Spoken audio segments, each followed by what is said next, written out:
to QI, where tonight lice, love handles and lingerie are all lumped together. Let's meet the lacy Jimmy Carr, the lusty Ronnie Ancona, the leggy David Mitchell, and the lamentable Alan Davis.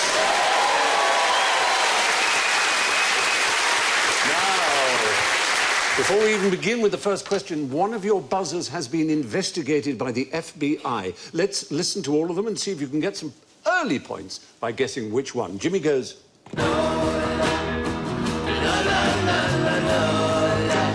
Ronnie goes...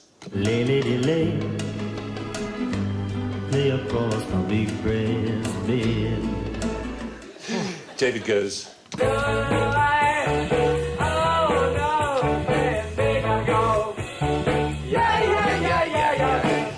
And Alan goes...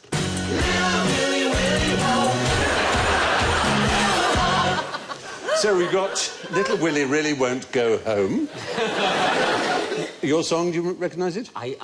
I did. I think I've heard those noises before, but I couldn't put words to it. You seem to know it. Louis. Which I think was investigated by the FBI. Because I think they thought it was a drug reference. They couldn't figure out what the song was about. Worse than... Well, is it worse than drugs? No, it isn't. It's better than... Well, it's sex. Is sex better or worse than drugs when it comes to the FBI? It can be better and worse. Yeah, you're right. You know. Stephen, why can't we do both? One might assist the other. What's sex again? Sorry. So this is the FBI investigated song? They investigated Louis. You. Right. Yeah, your song. Because they thought it had very lewd references. We can see what the lyrics actually were. Ah, on that ship, I dream she there. I smell the rose, in her hair. Filth? Yes, but that's what the lyric was. Ban this filth! What they thought was being sung was, and on that chair, I lay her there, I felt my boner in... Oh, my God! The weird thing is... He wrote a song about my pre-show ritual on it. The weird thing is, if you listen to it, you can see why they thought that.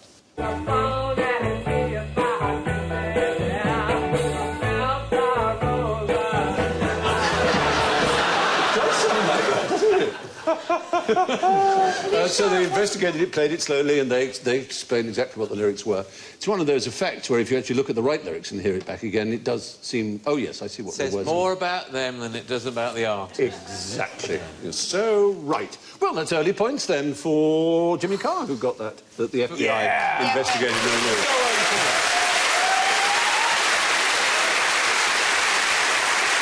Points early doors. Right, let's begin. What did the man who invented the lava lamp do for leisure? There he is. That's John Malkovich. It does look like John Malkovich. Hawaiian shirt. Was he into women? Was he a lover man? Well, he was like most men. I can't believe I A did lover. You know you said that out loud. I know. You said, was he a lover man out loud just now? They all heard. Yeah, Sorry. well, actually, I'm going to Have you got make one? a lava lamp for your edification, pleasure and entertainment. I have here a little tube. This is actually a tube that usually contains tennis balls. And this is a mixture of vegetable oil and water. And I have here a little... Quite hard to mix, by the way, those two things. Yeah, they are. They separate, don't they, David? Yes. Hello. So you pump the colour in, and I'm going to use Alka-Seltzer, or any effervescent hangover cure pill will do. Are you going to say don't try this at home? Well, you can, actually. Honestly, it's not like a Mentos. It's not going to explode. And cue light. Way, there we go. Pop it on, and then as the effervescent works, it begins... Yeah, there we are, beginning to get the effect. And there we are, the colour's now beginning to come into it. And you're getting a sort of lava lamp there, obviously. Professionally, they're made more permanent. A lava lamp, ladies and gentlemen.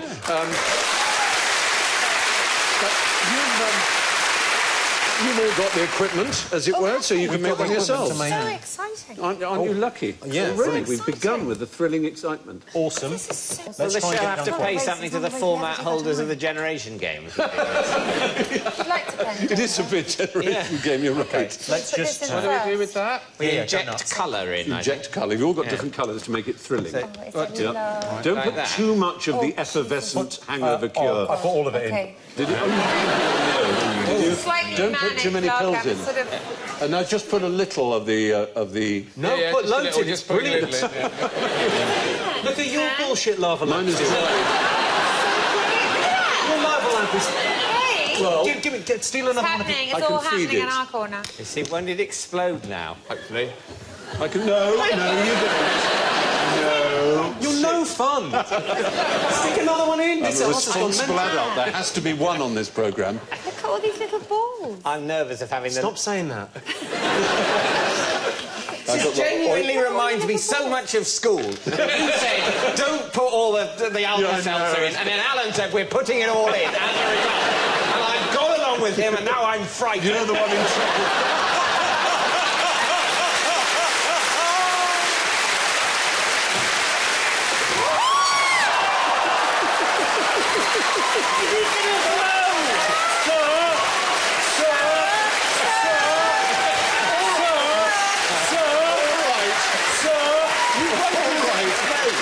Sir did it. You made me laugh. Laughing at my... You made me laugh, David. He was laughing at my I told you before. You're in trouble. It's not funny. There's nothing funny about making people laugh. Hang on, there may be, but oh dear, Oh, oh it's dear, I've so got oily hands. Mitchell's taken the lid off, sir. Mitchell's taken the lid off. It's not serious.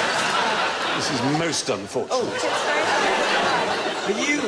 Why Have haven't you you just- got any little balls in yours? I beg your pardon. This is not how it was supposed to happen at all. I love how broad Stephen's remit is. Industrial.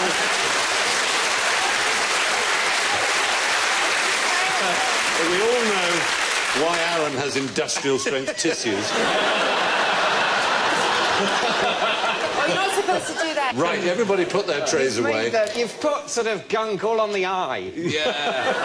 Oh. So, well done with your lava lamps, he said between gritted teeth. The inventor was Edward Craven Walker, who was born in 1918 and died in the year 2000. And I asked you at the very beginning what his other leisure pursuits were. And, well, let me read you what he said about the lava lamp. He said it starts from nothing, grows possibly a little feminine, then a little bit masculine, then breaks up and has children. It's a sexy thing. He was having a lava, wasn't he? He was... I believe I did that. Just Don't punish don't yourself. look at It's me fine. like that. Not angry, I'm just disappointed. He thought it was like he'd made an organism. A sort of lovely, sexy thing. And he was that kind of a man, I'm afraid. Was he into a some- swinger? Was he one of the He swingers? was pretty much a sort of- swinger. Oh, was he? He was He a swinger. directed nudist films. That was his Nudist film. Yeah. Yeah. So when He, you say he was a nudist. His wasn't were naturist films, yes, or the naturist. fact that depending that on was the- his hobby, did he not turn a profit on the porn? It wasn't He porn. had to well, subsidise his porn-making habit with his lava lamp business. he got the first naturist film that was on public release. That's the That's point. not how you They do don't know how it. to do it. It's not porn. It's about people being naked. And this was a ballet underwater. he? Balkans do it like that. Do they? Yes. Do they? Mind Melvin. Is that one of his? Is that a still from one No, of his? actually, we've made that up, apparently. Are those members of the thinking production that it team? was- I don't think they're being paid enough to have to do that. A couple of our elves You see the relaxing. QI elves. That's not the image that springs into No. You think of sun-starved, specky creatures who is... I don't want to be All that unkind, but blue yes, I do. Not a male and a female trying to do some sort of Scissor Sisters action. Well, Edward Craven Walker founded the largest nudist colony in Britain, too. One of the largest. Milton Keynes. Do you know the name of the company that still sells the lava lamps? His company? Oh, it begins with an... It's something to do... It's a math... It begins with a... Mathmos. Mathmos. They've got a store, haven't they, in Clerkenwell? Share the points between you. Do you know where that name comes from?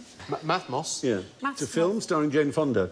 Oh. Same. Barbarella? Barbarella. Oh, yes. Barbarella. Yes, it was a seething lake of oily substances. And Duran Duran comes from that movie as well. It does indeed, absolutely. The city of Sogo in Barbarella had this lake of mathmos. And At school, we used to call people who were good at maths... Mathmos. Mathmos. Yeah, that's right. That's still used. Just a different I pronunciation. like the idea at school you look down on anyone.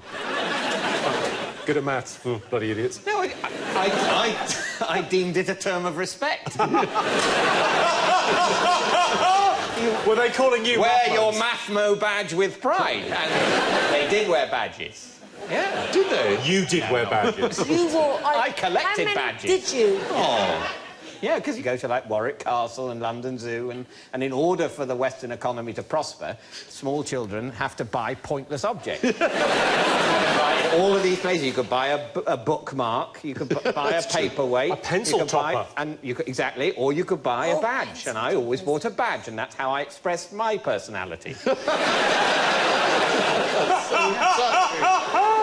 I didn't have to think, what shall I buy? Oh, no, I didn't have to think. I always buy a badge. It took him ages to take them all off before we came on here. Well, thank you. Now, how can I make sure that I dream about scantily clad women? Does it work to look at a scantily clad woman just before you go to sleep? You're along the right lines, yes. There was a Frenchman with the marvellous name of Marie-Jean Léon Lecoq, the Marquis d'Hervey... Léon Lecoq. Léon Lecoq.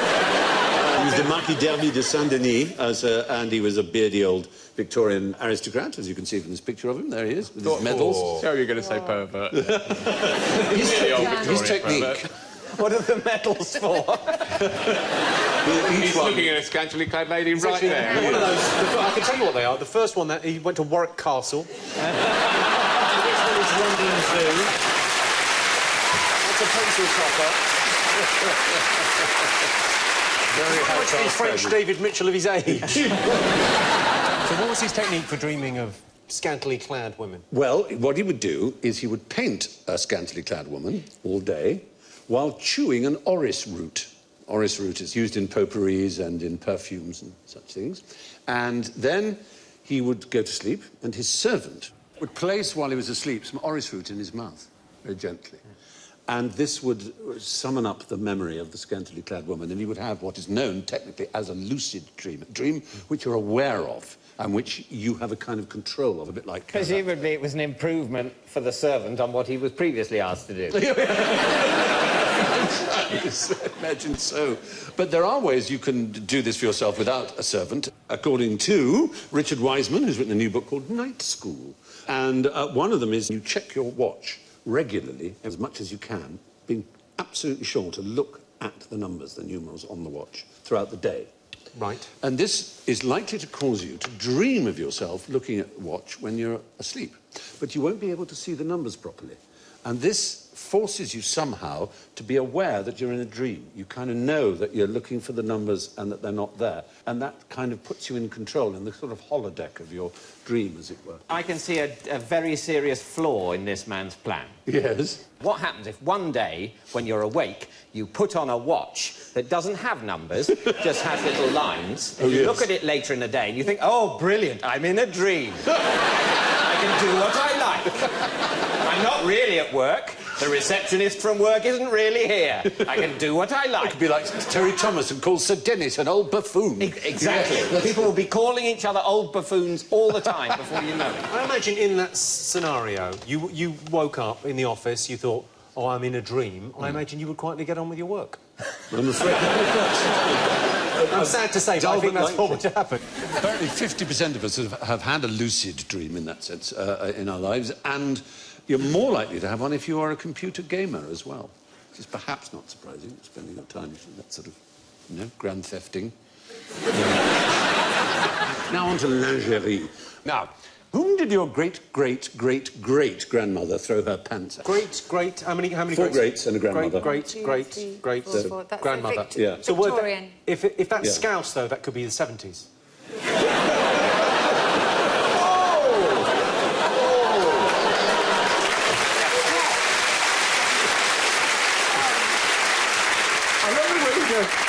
I think they'll be all right. They've got a sense of humour, don't panic. Can you do the next, like, 5 minutes in a Scouse voice so that we won't get letters of complaint? Okay.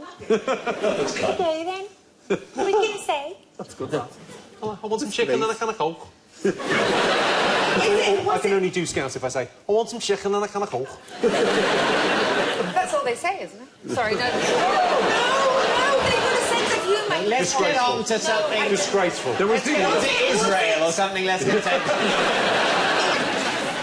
Would it be kind of like at the time, so we were talking, that would be about around 1850? Yeah, early Victorian era. Victorian. So didn't they get the celebrities of the time were people who were doing useful things like Isambard, Kingdom Brunel or someone? No. No one does suspension like him. He does. I love his cantilevers. I like the fact that your great-great-great-great-great-grandmother was always old. Yeah, I don't know why I did that. Even when she was throwing her knickers at people, she was an old lady. I don't know, it's ridiculous. It was a celebrity of the time. He was a celebrity, and the most famous pan-throwing receptor was Tom Jones, or is Tom Jones, of course, still very much alive and booming. What do you mean, still very much alive? Have you not seen The Voice? You don't get this phenomenon of like throwing your pants at someone, because at what point do you go out with extra pants? Do you literally go, I've got the car keys, travel card, pants on, pants to throw? Oh, the gesture is meaningless unless they're the pants you were wearing for function. Right. I mean, you just brought a bag of other pants. It might as well be a term of abuse. But what if it's a David Cassidy? What if you've got flares on, David? You're watching a David Cassidy thing, and do you take them off down one leg, or do you take them all off? We still haven't clearly Garibaldi. Not Garibaldi. That's what we're talking about. We're in the right area with He was music. popular, Yes, but Garibaldi. he wasn't a musician. Oh, right. Yeah. Oh, is it composer? Bourbon, custard cream. Composer, but a performer, the most extraordinary performer of his day. Liszt. Franz Liszt is the right answer. Absolutely. Well done. Whew. We got there.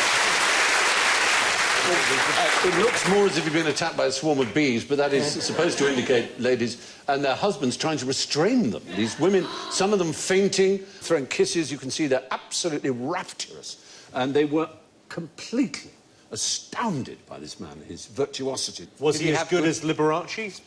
I knew that would upset him. Look at him, he's livid. He was an astounding composer as well as a remarkable pianist. And, of course, he was exploiting the new developments in pianos and the arrival of the pianoforte as opposed to the forte piano, which preceded it. And he was remarkable for many other reasons as well. He had affairs with a lot of people, including Lola Montez. Do you know of Lola Montez? It's an extraordinary Irish woman who'd had an affair with Ludwig of Bavaria and caused a revolution in Bavaria, in fact. There she is. And he then, amazingly, Liszt became an abbé, an abbot, essentially, a man of the cloth. He was very thin and tall, Charles Halley said. His perfectly lank hair so long that it spreads over his shoulders, which looks very odd. When he gets excited and gesticulates, it falls right over his face, and one sees nothing of his nose. So he was like an old English sheepdog, perhaps, in that sense.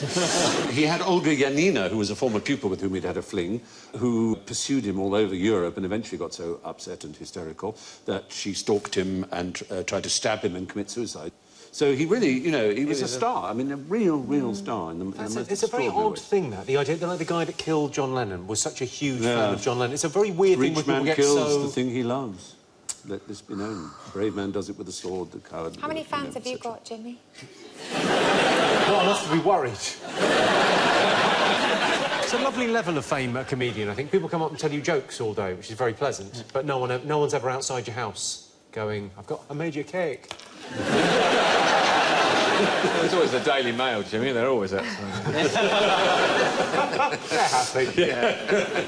So, yeah, the ladies went loopy for Liszt, the Justin Bieber of his day. That's hardly right. Come on. But, you know... All right, Harry Styles. Great Stop it. He was a genius.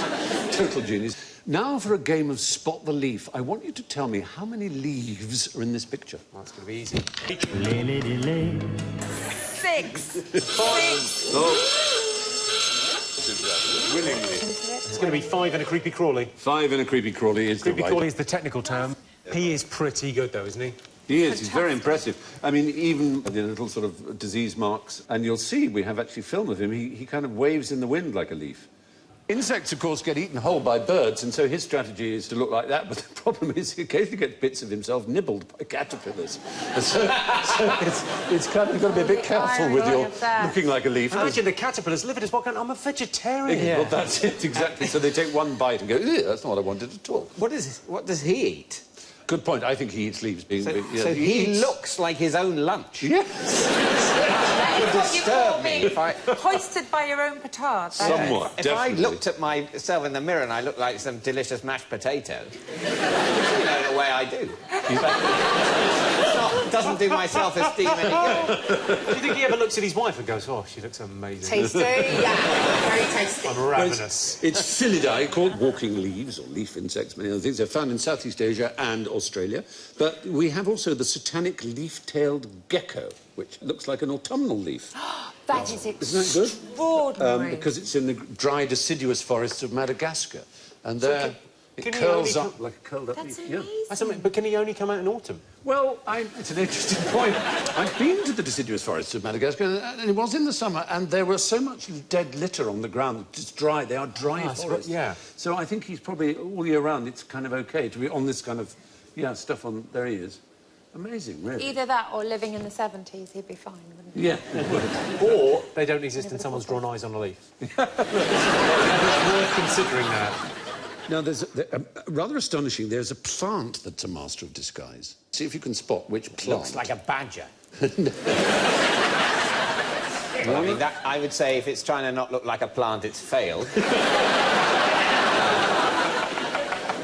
it look like another plant? Is that what it's doing? Well, that's it. One of those leaves is actually a totally different species, and it's made itself look like that species. There it is, the arrow's pointing at it. It's only recently been discovered that that's a totally different species. I think the point is, it tries to look like a leaf that isn't very digestible or pleasant, because it itself is. And so it has learnt how to look like something that is not tasty. Why didn't it learn not to be tasty? Well, the deliciousness is a given. Evolution. Give living things millions of years and they will just go through strange processes. Did chocolate sauce evolve to look like diarrhea? So that people wouldn't eat it. Yeah, you sort of go, oh, it might be diarrhea. This seems like quite a nice restaurant. I doubt it is diarrhea. Let me give it a sniff first. That's why God gave us noses, I think. Leaves aren't always what they seem. Now, a question about larceny. Where did the 40 shoplifting elephants hide their loot? In a cave. You like Alibaba's thieves? Alibaba's 40. thieves. In their trunks. Oh, dear, thank you. Totally worth it, David. Totally worth it. Somebody had to fall on their sword, and that was very noble. No, the elephants existed from the 1700s all the way up to the 1950s. They took their name from an area of London that has the word elephant in it, which would be... Elephant and Castle. Elephant and Castle, that's right. Is this the pickpocket gang? Not pickpocket. They were a gang of shoplifters, and they had special clothing made, and special muffs and special false hands and all kinds of things. And they would sometimes attack all kinds of shops at the same time, and then have huge, lavish parties to celebrate. Tin foil in your coats. Or any number of clever little techniques. Means it does, when you go out, it doesn't go bleep, bleep. Yeah, that's... Don't tell the ladies. I haven't told them how they get caught. A friend of mine wrote an article about a current group of really serious shoplifters called the Oysters. And they called them up and said, why are you called the Oysters? Is it something to do with, because you kind of clam things shut over you? So, no, because we oyster stuff, isn't it?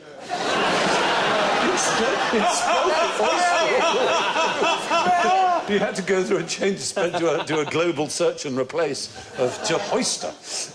But these were hoisters. The oyster cult. Yeah, the hoister. We know other things about real elephants who are criminals. In 2013, not that long ago, the second tallest elephant in India was arrested for murder. It's rather unfair. Did it run amok? Because that's what they do, isn't They it? always run amok. They That's run the amok. phrase. Yeah. There was an elephant that was hung. Is that the one you're talking about? The elephant that was hung? I think they're all pretty well hung. There was one that was hanged. The hang. Yeah, there was one that was hanged. You're absolutely right. We've covered this. I heard about some criminals. It was a smuggler. Do you know this story? It's a famous story, like from Pakistan to Afghanistan. There was a famous smuggler who was used to smuggle things across the border. Right. And he was known as a brilliant smuggler, and they used to stop him at border control, and they would check his elephants and do like, what have you got here? Go through all the bags, and they could never find the contraband. And eventually he was retiring. They said, look, you've got to tell us. One of the guys bumps into him. What were you smuggling all those years? He went, elephants.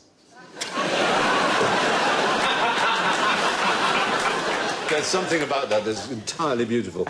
So the 40 elephants were lady shoplifters with lots of loot in their muffs. Who has the world's largest love handles and what do they use them for? Eric Pickles. Oh, dear!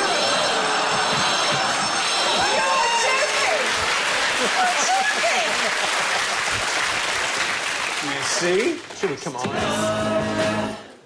Yeah. Oh, I've forgotten about that. Blue whale? Not the blue whale. Wait, sorry. So it's not the blue whale, but I'm close. You are. A barnacle.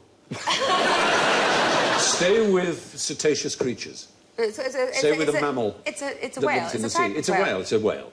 And it begins with a B. Blue whale. Have another look, Steve, because I'm pretty sure I got it right. There are other kinds of whale that begin with a B. Bum whale, bull There's a whale. bowhead. Well, Big whale. What's the Big most whale. famous and expensive kind of caviar? Beluga. beluga whale. Beluga whale, yes. There one is. Look at it, that was going, hello! Flying on its side. Hello! I'm a beluga whale now!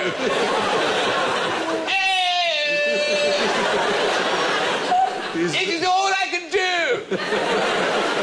He's very chirpy. They have no dorsal fin, and amazing. I haven't got a dorsal fin!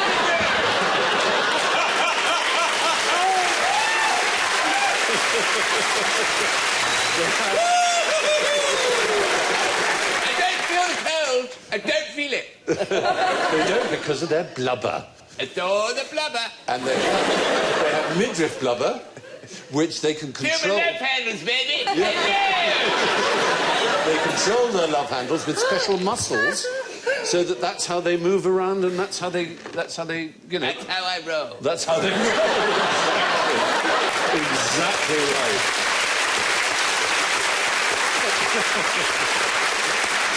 Oh, they move up and down with their love handles, and they're hunted by the local Inupiaq people in the Arctic. I hate that. You've got a career in animation ahead of you. So, it's like Richard Attenborough's programmes have been revoiced by South Park. There is no show that wouldn't be improved by being revoiced by someone. It's true. And their fat is called muktuk, and is highly prized by the Inuits and the Inupiaq because it's high in vitamin C, surprisingly. Oh, look at that. Double chips with that. There's one in Baltimore. Yeah, the beluga whale. They're full of love handles. Just by that guy pointing at it in the front there. Yeah. Look at that. In case you haven't spied it. Look, there's a whale. The other guy's pointing as well. Darling, there he is. There. Spied it. There he is. Where is it? There. You can't see. He's Oh, there. there. He's there. The other guy there. He's there. Sorry, I don't recognise anything who's not wearing a hat. Anyway, the beluga whales steady themselves with the world's largest love handles. All that we caught, we left behind, and carry away all that we did not catch. What am I talking about? Venereal disease. Somewhere along the line, I'm sure. What I'd already caught, I left behind by giving it to other people. By breathing it out. Yeah. By breathing it out. Yeah, well, it is a riddle. It was a riddle given to a man of mythic status, so much so we don't even know if he existed, and yet his name is incredibly famous, and there are statues of him, even though we don't know that he existed. King Arthur. No, older than that, an oracle, the most famous of the oracles in the Western canon, of Delphi. Yeah, told him that he would die on the island of Ios and that he should beware the riddles of young children. And this man went round the Greek islands as a minstrel, because that's what he did. He sang poems to a lyre. So they were lyric, but they're known as epic, in fact. The great epic poems of Greek civilization, the two are Homer. And it's Homer we're thinking of. And Homer supposedly, in this story, went to Ios where he encountered a group of fisher boys. He went to Ios, but the guy just said don't go. I know, but this just died, always and happens in Greek myth, went to do with the Delphi. I mean, think of Oedipus. Don't listen. Well, sometimes the oracle is sort of quite enigmatic very, and difficult. yes. But if he said, don't go to Ios... That's really straightforward. You know. Anyway, Homer went to Ios and he encountered a group of fisher boys. He asked them what they'd caught and they gave him this riddle. And I'll repeat it again. All that we caught, we left behind, and carry away all that we did not catch.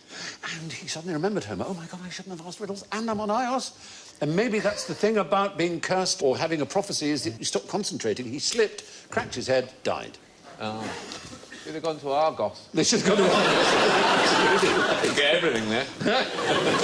Argos was Jason's ship, of course, wasn't it? Hence the Argonauts. Yes. Yeah. Yes. Yes. Yeah. The Argos, the chain, they call their staff Argonauts to this day. Oh, do they? No.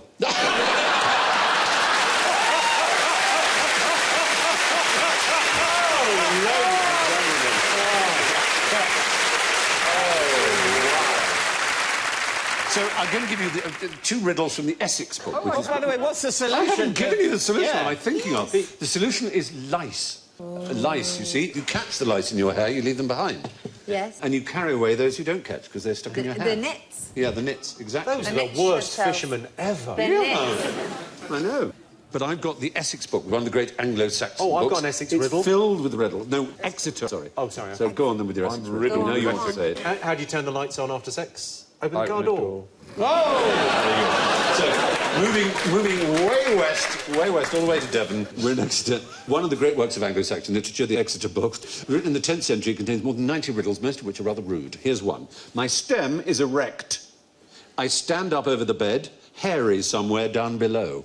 A peasant's daughter lays her hand on me, seizes me, red, plunders my head, confines me in a stronghold. Wet be that eye. What is being referred to? Shagging. My junk. Surely it's shagging. That's the point, it's a riddle. So there is Makes you think there that is it's full of double entendre. So Right, it obviously so- is made to sound like a penis. Is it a plant or something? It is a plant, but wet be that eye. What plant wets your eye? And it's hairy down below when you pull it out of the ground. Like a novelty flower squeezing. Audience? You must feel ashamed of yourself. Another one. A curiosity hangs by the thigh of a man under its master's cloak. It is pierced through in the front. It is stiff and hard, and when the man pulls up his own robe above his knee, he means to poke with the head of his hanging thing, that familiar hole of matching length, which he has often filled before. Just kiss me, Steve. all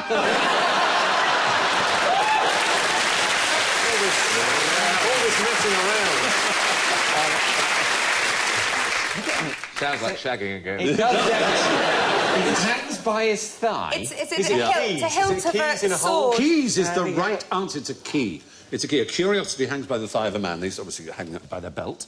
Under its master's cloak. It's pierced through in the front, as it is. Pierced piece of iron. Sure. It is stiff and hard. No question about that. When the man pulls up his own robe above his knee, he means to poke with the head of his hanging thing that familiar hole of matching length, which is the keyhole, which he has often filled before.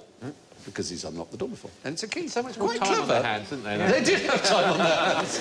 That's absolutely That's right. the job for today. Let's find an incredibly rude way of referring to a key. And they were presumably religious figures because they were reading and writing in the 10th century. You know. So there you are. Now for the riddle of the sphincter that we call general ignorance. Fingers on mushroomoids, please. How many Spartans died at the Battle of Thermopylae? Oh. This can be 300. Well, I saw a documentary about this, Yeah. and I'm pretty sure it's definitely 300. The film is called 300. Is there not a thing that one... Because there weren't just Spartans there. Sparta! There were... That is how it's pronounced. There weren't just Spartans there. There were other... But I think one of the Spartans... The Spartans sound There was a nasty. narrow coastal pass that was defended just by Spartans, 300 of them, plus their king, played by Gerard Butler, who was Spartan, called... The 301st? His name was... He was the 301st. Leonidas, if you prefer. Leonidas. He's now got a chain of chocolate shops. I was brought up to call him Leonidas, but Leonidas seems to be the way now. I don't know. Who knows? But Leonidas or Leonidas, thank you. He defended a narrow coastal pass, and so they're 301. Only 299 Spartans died, though, so it leaves 2 who didn't. Leonidas did. 2 survived because they never took part. Mike and Bernie Winters. A lot of nudity going on, which was a very Spartan thing. Yeah. Oh, he's got his sword. The couple by the tree seemed very fond of each other, once grasping the nipple of the other. Oh, yeah. So swords casually laid against so them. much effort and not put your pants on. It's Something about one of the ones that they were ashamed. They were desperately ashamed. One called, rather wonderfully, Pan-Titties. It's a bit like... Do you mean pantitis? there was an MP who was introduced to Churchill, whose name was Bossum, and Churchill said neither one thing nor the other. But anyway, Pan-Titties, or Pant-Titties, or whatever he was, Pantites, went off to deliver a diplomatic message, apparently, an embassy, and he hanged himself from shame when he got back and saw that he was the only survivor. In fact, he wasn't the only survivor, because Eurytus couldn't fight because of an eye infection. The Spartans have taken all the credit for the winning of the Battle of Thermopylae, but it was very much a combined effort with the Athenians, who were their allies at the time. Herodotus, known as the father of history, who was born 4 years after the battle, is the closest contemporary source, and he estimated the Greeks numbered about 5,000. He was born 4 years after it happened. Yeah, but he's the closest best we can do. Yeah, well, that's all right, then. No one else wrote... That's better than a lot of ancient history. The father of history, what's he called? Herodotus. Herodotus. Because it must have been a lot easier when he was around. I'm not having a go at him. No, it's a fair But less point. things had happened back then. Fewer things. Yes. I think... Common usage. Common usage. It's so like being back at school. It's unbelievable. Apparently you can say less or if you want to now. Apparently you can just say what you like these days. Apparently that's You can literally say less if you want to. Apparently you're not allowed to scream idiot at people. What was the point in getting an education at all?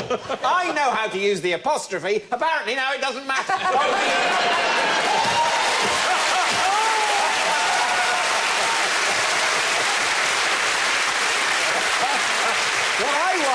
I want the time it took me to learn that back. You need to be less bothered about this, or fewer bothered. You need to be fewer bothered about this kind of thing. Just let it go. Be fewer upset.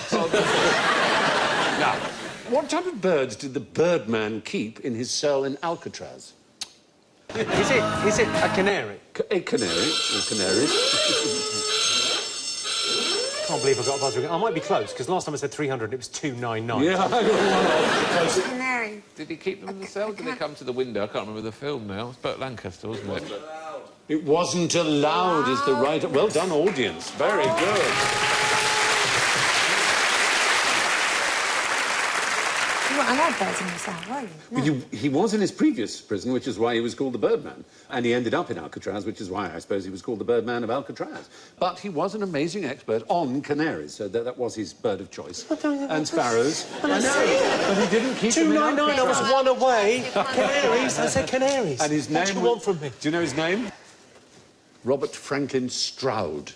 And he was moved to the Great Rock, as they call it, from which no one escapes. According to Patrick McGowan. To the Rock. Yes. I think Sean Connery got out, yeah. Patrick To the McGowan. Rock. Yes. Welcome to the Rock. One more time, we'll go again. Welcome to the Rock. So kind. And we can have a look at Alcatraz. That's the inside. You can do a tour of it.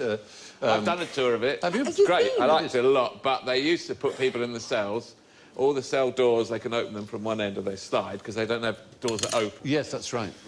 They put prisoners in them, tourists, I mean, in them, and then one day they couldn't get them out. So they had some tourists in there for 10 hours, and lots of other tourists coming past. Who all suddenly were on much better behaviour. They didn't buy anything from the gift shop. You can see it very clearly from San Francisco. It looks so near, and it was quite easy to escape from your jail and swim, but nobody survived the swim, even though it seems quite a short distance, because really the does. currents are so strong. Oh, Yeah, right. it's swept away. And Alcatraz, of course, is a word of what origin, would you imagine? Mexico. Well, Imagine. Spanish language, yes, indeed. And a lot of the Spanish words come from... Spain.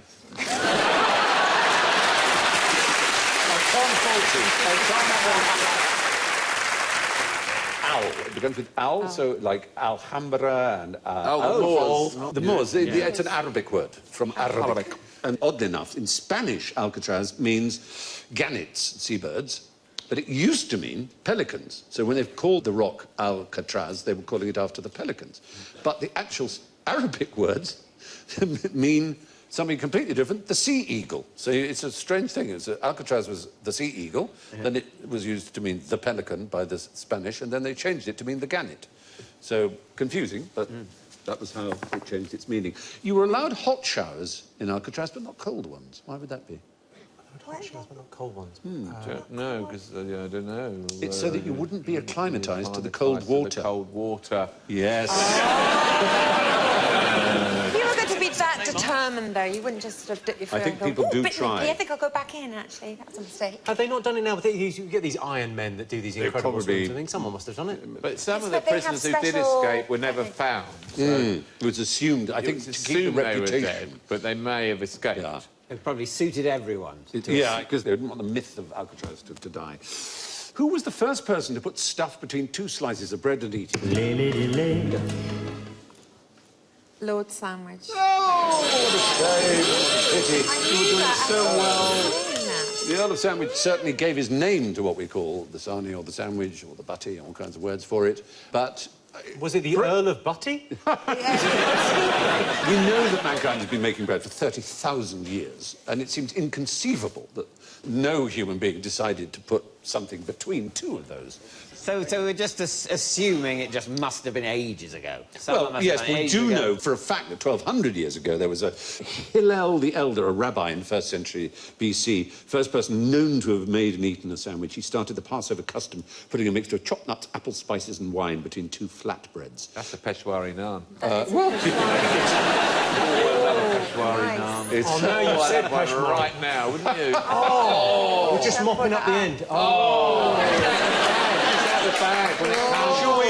Oh, with all the almonds and the coconut in it. We put in a good shift, shall we? I'm drooling. I prefer a plain naan. Oh, what's the matter with you? You got bags Always for that, one, have you? isn't there? Every day. Badge, wouldn't have a fucking plain plain bit of naan, bread, have you? would you? So we'll have 5 Peshwari naans and one for him. So anyway, John Montagu was the 4th Earl of Sandwich. Certainly gave his name to it in our culture, as it were. He's on Gogglebox now, the sandwich. Is he?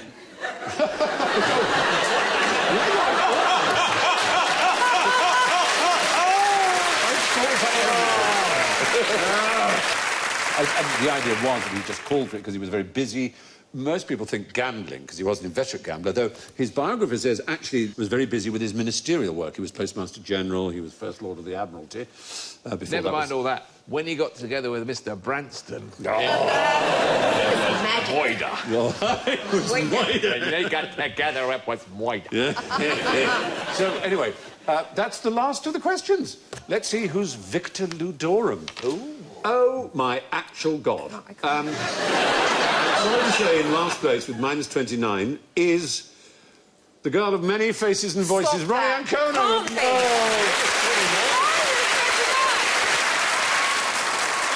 3rd place with -11 is Jimmy Carr. Perfectly acceptable. -11 is fine. In 2nd place with -7, it's David Mitchell. Uttering these words with a plus score. 3 points, Alan Davis!